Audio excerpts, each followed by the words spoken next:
자, 반갑습니다. 내 멋대로 고민을 가져와서 상담해드리는 내 멋대로 상담소입니다. 오늘도 지식인에서 고민 하나를 퍼왔고요. 한번 읽어보도록 하겠습니다. 제목은 부모님만 보면 화가 나요. 어, 안녕하세요. 저는 20대 후반이고요. 나이가 20대 후반이라고 하는데 보통 이렇게 구체적으로 나이를 밝히지 않고 20대 후반 이러면 29살이라고 생각하시면 되겠죠. 취업 준비생으로 본가의 가족들과 같이 살고 있습니다. 중간에 혼자 자취하던 시기가 있었음. 솔직하게 어렸을 때부터 화목했던 집은 아니었어요. 오히려 시끄럽고 가정 불화가 심한 편이었고 저희 고통도 상당했었습니다. 보통 이렇게 어릴 때부터 부모님이 자주 싸우고 그런 집안에서 자라면 이 자식들이 그 부모님 불화에 대한 그 노이로제가 있을 수 있죠. 예. 요즘은 다행히도 그러한 시기를 거쳐서 갈등이 아예 없다고는 말 못하지만 어느 정도 사그라든 추세이고 나름 평화롭게 지내고 있습니다. 나름 평화롭다 그러는 거 보니까 뭐 엄청 화목하고 그런 거라기보다는 예전에 비해서 싸움이 거의 없고 뭐 그렇다는 거겠죠. 그런데 문제는 제가 방에 있을 때 부모님이 저를 부르시거나 어쩌다 대화를 하게 되면 속에서 왠지 모를 화가 나요. 겉으로는 안 그러는 척 해보지만 요즘엔 표정 관리조차도 잘 못하겠고 그냥 짜증이 많이 나네요.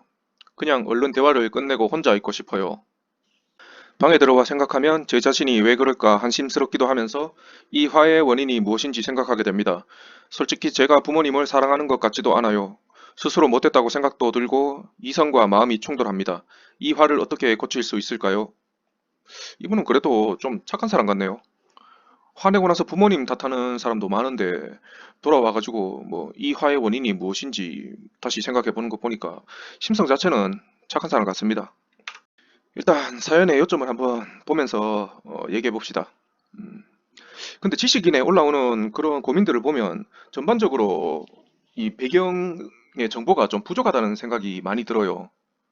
일단 뭐 나이도 그냥 20대 후반이라고 했잖아요. 근데 꼭 중요한 건 아니지만 혹시나 그래도 나이가 요인이 될 수도 있으니까 이것도 구체적이면 좋은데 뭐 대충 29으로 생각하겠습니다. 그리고 여기 취업 준비생이라고 했는데 이것도 뭐 첫 취업인지 아니면 이직 준비 중인지 그것도 알 수 없죠. 그리고 여기 자취했다 그러는데 어, 이것도 뭐 어떤 이유로 자취했는지 그런 것도 뭐 자취 기간이라든가 아니면 자취할 때는 뭐 부모님과의 뭐 관계가 어땠는지 뭐 그런 것도 없잖아요. 그냥 대략적으로 뭐 보편적인 잣대에서 한번 판단해 보겠습니다. 솔직하게 어렸을 때부터 화목했던 집은 아니었어요. 뭐 오히려 시끄럽고 가정 불화가 심한 편이었고 뭐 그에 따른 저희 고통도 상당했습니다. 예. 근데 이런 가정이 되게 흔합니다. 뭐 저희 집도 그렇게 막 화목하고 그런 집은 아니었는데 생각보다 부모님이 그 다투고 그런 집이 많거든요. 왜냐면 우리 윗세대 애들만 하더라도 부모님의 그 학력이 높지도 않고 그렇다고 뭐 모두들 좋은 직장 다니면서 뭐 그렇게 경제적으로도 어렵지 않고 그런 가정은 많지 않거든요. 그러다 보니까 늘 싸우고 뭐 자식은 중간에 끼어가지고 뭐 이도 저도 못하는 그런 집이 많습니다. 가정이 단란하고 화목한 것만으로도 저는 진짜 큰 축복이라고 생각해요. 이게 자식 입장에서 정서적으로 영향을 되게 많이 받거든요. 근데 이 부분도 생각해 보면 부모님의 갈등에 대한 원인이 나와 있는 게 없어요. 구체적으로. 그냥 어릴 때부터 뭐 화목하지 않고 가정 불화가 심했다. 뭐 이런 것만 있지. 예, 그래서 뭐 보통의 이제 부부가 관계가 좋지 않은 보편적인 이유를 좀 판단해 보자면 첫째는 그냥 부부의 성격 자체가 안 맞는 경우입니다.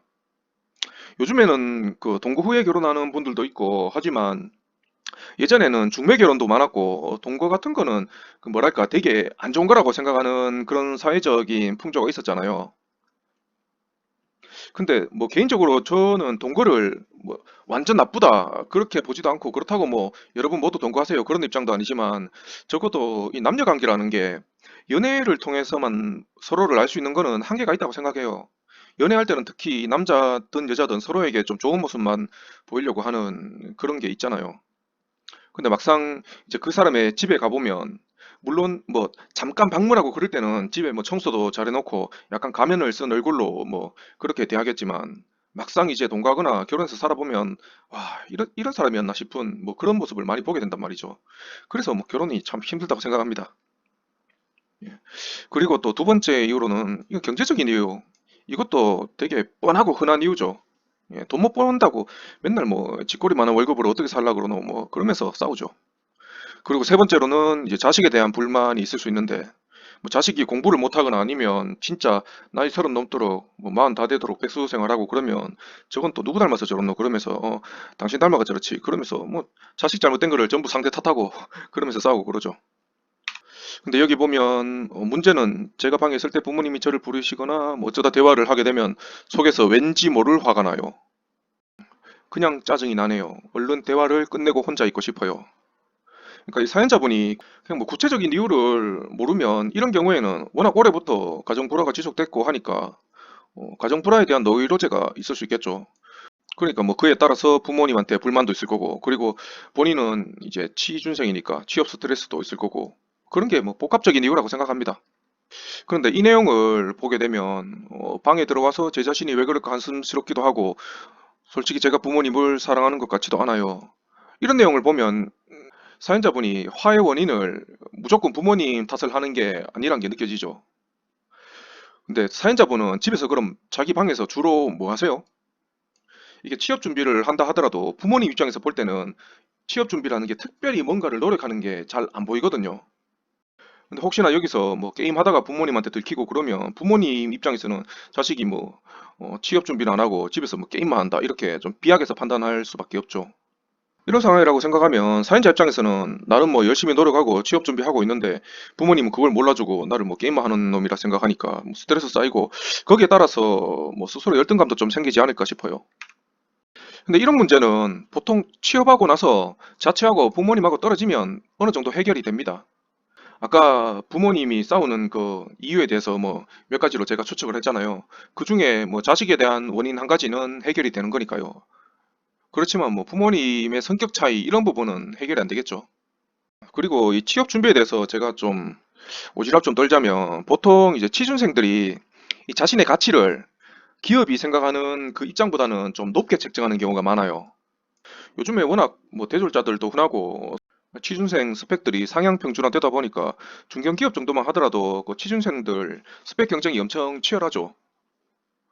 근데 막상 기업 입장에서 딱 신입을 고용하잖아요. 그럼 이 신입들은 진짜 갓 들어온 군대 이등병 마냥 스스로 할 줄 아는 게 없어요. 복사할 때도 뭐 이거 어떻게 해야 되냐 위에 사수한테 물어보고 막 그렇게 해야 하는 수준이거든요. 그러니까 딱 신입 사원 시절에는 자기 월급만큼도 회사에다가 이윤을 못 만들어주는 그런 기간이라고 보시면 돼요. 회사 입장에서는 이 신입을 채용하는 게 하나의 투자거든요. 그러니까 적자이면서 사람을 키운다는 마음으로 채용하는 겁니다. 그래서 뭐 회사가 사정이 좀 안 좋거나 아니면 규모가 작은 회사는 보통 신입 채용보다는 대리나 과장 정도 되는 딱 가성비 좋은 경력자를 많이들 선호하죠. 그런데 그 가성비 좋은 대리나 과장들조차도 이제 회사 타이틀을 떼고 밖에 나가가지고 혼자 돈 벌어보라 그러잖아요. 그럼 뭐 어떻게 돈 벌어야 할지 막막해요. 이게 회사가 일을 만들어주는 거를 잘 처리하고 수행하는 거랑 자신이 이제 돈을 벌 수 있는 그 일을 직접 만드는 거랑은 완전 딴 세상이거든요. 그러니까 퇴직 후에 뭐 프랜차이즈 치킨집, 피자집 차리는 게 괜히 그런 게 아닙니다. 스스로 일거리를 만들 수 있는 능력이 안 되니까 이미 그런 것이 체계화되어 있고 노하우가 쌓여 있는 프랜차이즈 뭐 그런 거를 받아서 하는 게 합리적이라고 판단해서 하는 거죠. 진짜 냉정하게 말해서 이 회사가 직원들한테 돈 벌 수 있는 기회를 주는 것이 이게 현실입니다. 뭐 그렇다고 해서 노예 마인드 가지고 아무 회사나 들어가가지고 일해라 뭐 그런 얘기는 아니에요. 일단 기준을 조금만 낮추면 취직할 수 있는 그런 회사들이 생각보다 많거든요. 취직부터 한 다음에 거기서 이제 가치를 높여가라 뭐 이런 얘기예요. 많은 사람들이 초봉이 낮으면 여기서 계속 뭐 일정 비율로 연봉이 오를 거라 생각하는데 꼭 그렇진 않아요. 초봉에 비해서 연차가 쌓이면 그 연봉이 좀 많이 오르는 그런 회사들도 있고요.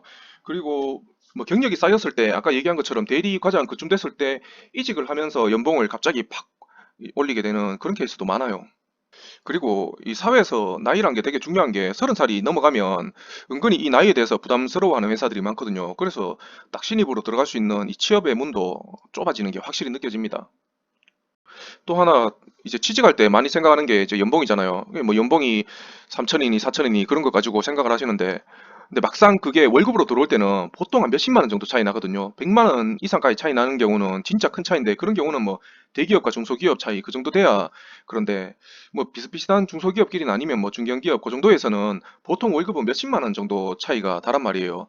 근데 이 몇십만 원이 처음에는 크게 느껴지지만 사실 삶의 질에서는 크게 차이가 안 나요. 어떻게 쓰느냐가 훨씬 더 중요합니다. 그리고 뭐 초봉이 아까 영원하지가 않다 했잖아요. 자본주의에서는 이 돈을 얼마를 버느냐도 중요하지만 사실상 우리가 뭐 부자 유튜버나 아니면 부자 되는 법 유튜버, 재테크 관련 유튜브 이런 거를 보다 보면 돈은 버는 것보다 관리를 어떻게 하고 어떻게 불려서 이제 자산을 키워가는지가 진짜 미래에는 더 중요하다는 거를 좀 알 수 있어요. 그리고 또 막상 취직을 하잖아요. 그래서 첫 월급 받아보면 그전까지 뭐 알바조차 안 했다 그러면 더 크게 느껴지겠지만 이 월급이 보통은 이제 뭐 몇백만 원 되잖아요. 그럼 이 정도 되는 목돈을 딱 만져보는 데서 느끼는 만족감이 생각보다 커요. 그래가지고 보통 이제 월급에 중독된다고 하잖아요. 일단 뭐 제가 드리고 싶은 얘기는 적당히 대충 취직해서 뭐 살아보라 이것보다는 첫 발을 좀 일찍 내딛는 게 저는 중요하다고 봅니다. 첫 발을 내딛고 거기서 이제 앞으로 어떻게 더 개척할지 그거를 생각하는 게 중요하다고 생각해요.